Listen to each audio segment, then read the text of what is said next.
getting better, 3-4 organ support, and further therapy would be futile.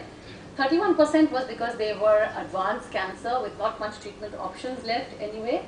And brain death was what, 5%, but if you see 2% was actually lack of finances, and that's actually quite a sad situation, because the patient just couldn't pay any more, and resources could not be made available.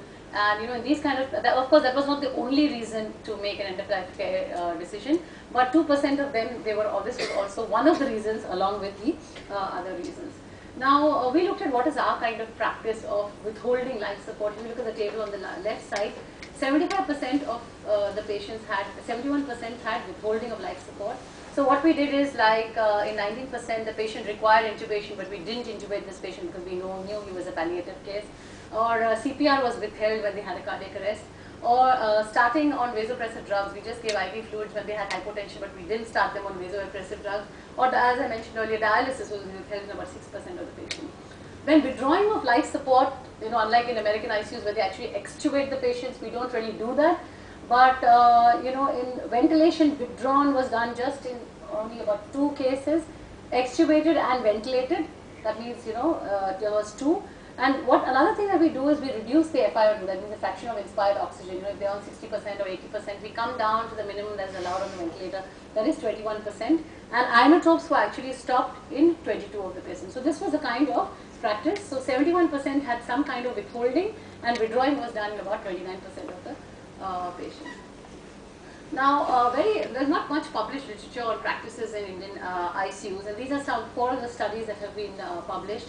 Now, if you look at the first one is Mani et al., and this is from North Indian ICU, which looked at 238 deaths in the intensive care unit.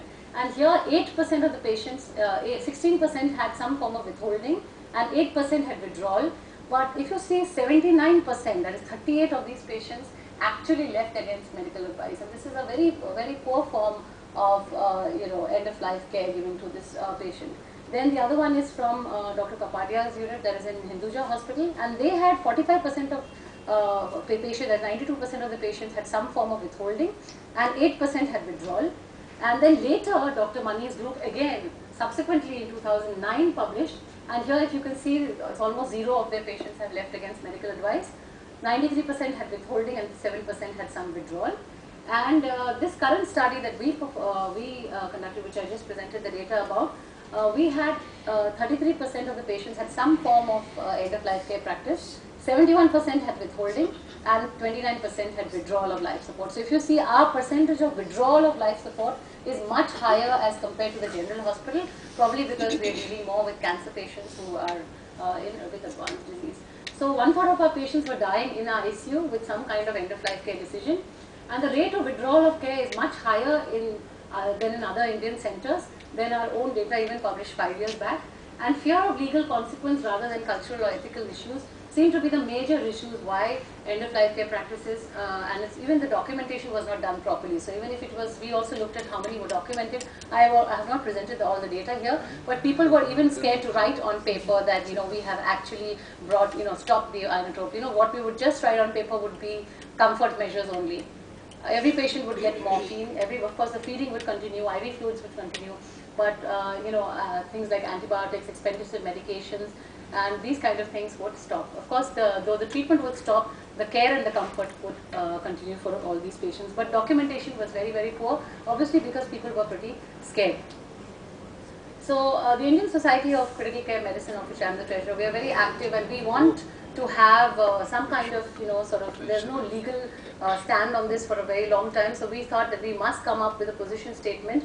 I'm one of the co-authors of this draft, and this is available on the website. And what we have done is we have made limiting life prolonging interventions and providing palliative care settings towards end-of-life care in Indian intensive care units. Some kind of guideline, some kind of draft, which doctors in India who are practicing intensive care, doctors, nurses and all, have something to go by. And this is like the position statement of the Indian Society of Critical Care Medicine, and it's a very nice comprehensive draft, and it would be very nice if you could download it and have a look at it. Now, if you look at the principle of medical ethics, okay, so firstly, it is do no harm. Do not impose unnecessary or unacceptable burden upon the patients. So keeping a vegetative patient indefinitely on a ventilator could be interpreted as harm done to the patient. causing discomfort and of course financial hardships, harm to the family, discomfort to the family. Removal of life support can be interpreted as depriving the patient the remotest chance of living. So, it's like both ways you can interpret it, whichever way you want. It requires a physician not to act contrary to the patient's values and the perspectives at the same time. So now I'll just come to touch on where we stand today. So this is, as you know, I'm going to just briefly talk about the Aruna Shanbhag case. I'm sure most of you are aware of it.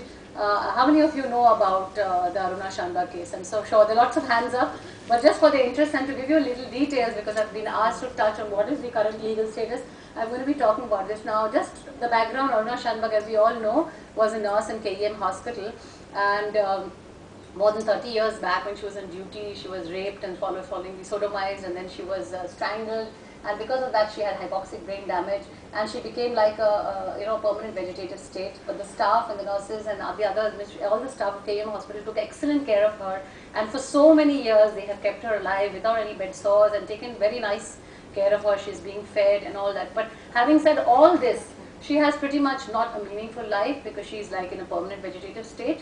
And very recently what happened is a journalist, that's Pinky Virani, she actually on behalf of the Aruna Shanbhag, she fought a case, and so this was the verdict on the Aruna Shanbhag case, and this was finally this thing in Supreme Court, and most of you are aware because the news was like buzzing for weeks about this. So this was a Writ Petition Criminal Act number 115 of 2009.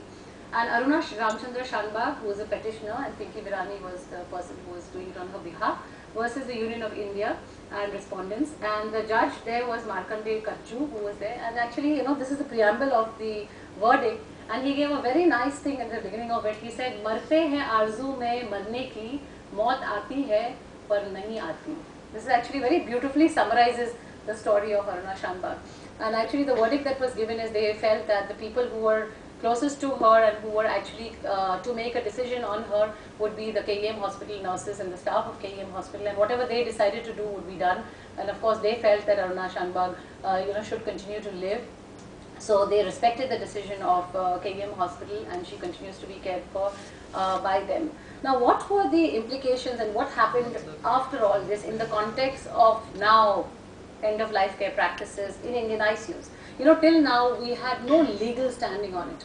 So including other hospitals and hospitals like us in Tata Hospital, we were withdrawing, we were withholding. We were not exactly documenting on paper, but if you see the 4 studies that are published, all this is going on. All patients aren't going on till the very end. All of us understand futility, all of us are giving morphine infusions, we're giving comfort care, and we're not just prolonging life. So all this is going on, though there's no legal sort of support for this. But now what are the implications of this kind of case? I'd just like to put you through the verdict of this.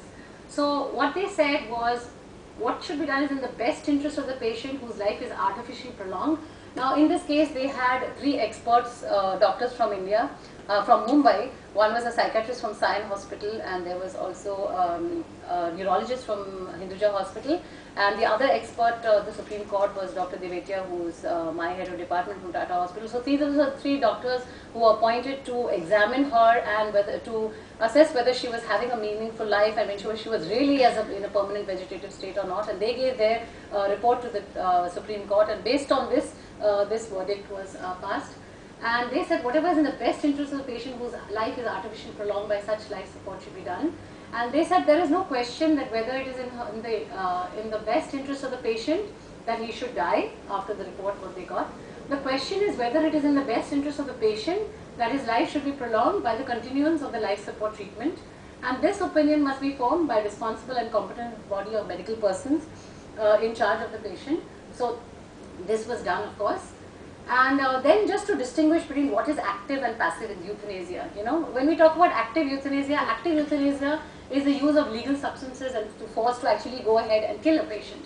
But here we are talking about passive euthanasia, which means withholding of medical treatment for continuation of life, withholding of antibiotics, or removing heart-lung machine from a patient who is in coma. And this is what we would do in the intensive care unit. And the general legal position all over the world seems to be that while active euthanasia is illegal, unless there is legislation permitting it, passive euthanasia is legal without legislation, provided certain conditions and of course safeguards are met. So this is what was provided to them, And based on this, they used the same thing in the judgment, and they said yes, this is the legal position.